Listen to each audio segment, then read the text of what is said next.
Adam Savage here in my cave with a tool tip revealing the mysteries of the world, one material or tip at a time.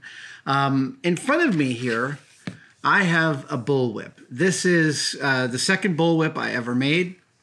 And this ends up being a little bit of a show and tell, but it's more of a tool tip. I had always wanted the whip from Raiders of the Lost Ark, like every 10-year-old who saw that movie. I wanted one.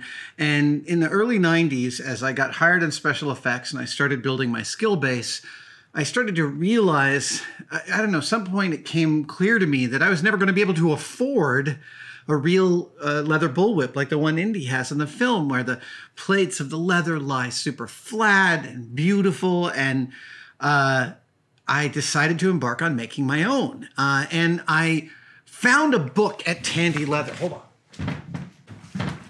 I found this book at Tandy Leather called Whip Making by this wonderful writer, Dennis Rush.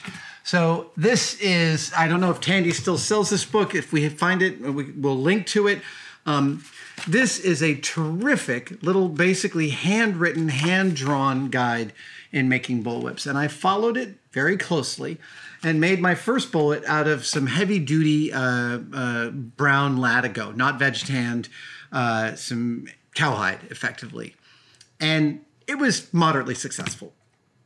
But then I wanted to make a real Raiders whip, which I knew were made out of kangaroo hide. And the only place you could buy kangaroo hide at the time was from David Morgan, the actual guy that built the whips for Raiders. And he has David Morgan's son, Ron, now runs the company, but they're up in Seattle.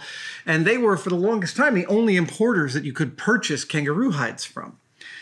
So I called them up and I said, I'd like to purchase a kangaroo hide, but I'd love to talk to David Morgan if I could. And this is like 95, 96.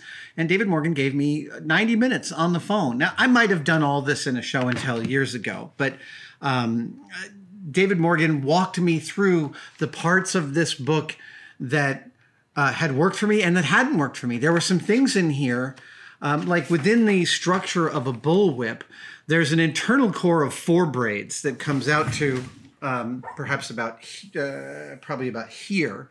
And then you wrap that in a belly, basically a long triangle of leather. And then there's a second belly of like 6 plates, 6 laces. And that goes out to probably farther. And then you wrap it in another belly. And then there's a third and final set of braids, which is these, which is a 12 plate. So these were 12 braids that started out this thick and ended up this thick. And when I was tying together all of those various multivarious layers, this book will tell you that, oh, you put on the triangular belly over the braiding and then you can braid over that and secure it in place as you're braiding. That was not working for me. It was not working at all for me. And I thought, I need to secure this layer of leather before I braid over top of it. And that's when I started using a classic leatherworkers material, waxed twine. And waxed twine is great. In your string drawer, every maker should have a bit of this because it's super useful. It comes in multiple colors. Because the twine is waxed, it tends to hold its knots very well. It tends to be almost impossible to untie, but that is terrific for like low profile tying off of stuff with a nice tight surgeon's knot, like multiple overhand wraps. Waxed twine is one of my favorite leatherworking go-to tools, and I use it for all sorts of different things. Cut to 20 years later, I am making the Raiders of the Lost Ark episode of Mythbusters, and I'm being trained how... What is that? Why is that? Why is there a spoke? Why is there a spoke wrench in my leatherworking? All right, well, now there no longer is. Okay, cut to 20 years later. I'm working on the Mythbusters Raiders episode, and I'm being trained how to crack bullwhips from legendary whipmaster Anthony DeLongis. Anthony trained Harrison Ford how to crack whips. He is the man when it comes to looking for someone to do that. And Anthony and I started talking about the making of whips. I brought this one to show him. We had lots to talk about, obviously.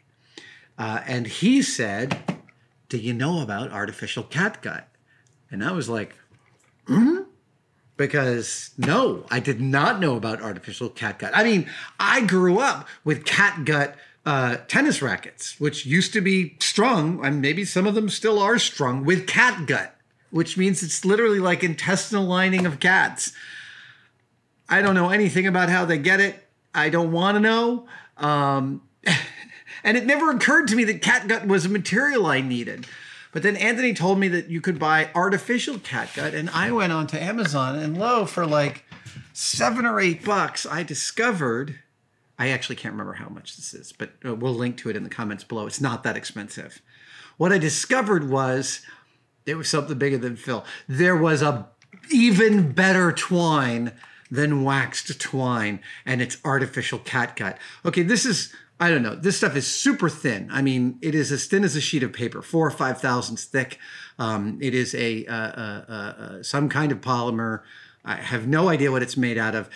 This has to be 20,000 feet of it. I'm obviously not, but like, it's so thin, I can't even imagine how much catgut. This is my lifetime supply of artificial catgut. But let me tell you, for specifically super low profile wrapping of stuff, you want to wrap the end of something and hold it really tight, and you don't want the wrapping itself to cause bulk under the thing, this is your answer. It basically, I still have a ton of wax twine in multiple colors, but the artificial catgut ends up being much more of a go-to tie-off solution than that. And I'm here to say this simple little roll, again, one-time expense will last you for the rest of your natural life. I mean, unless you're making whips all day long, in which case, more power to you. Write to me. I'd like to buy one of your whips. Maybe. Who knows? Yeah, this is a simple and quick one, but artificial catgut, it's worth your time. Thank you guys for joining me for this tool tip. I will see you next time.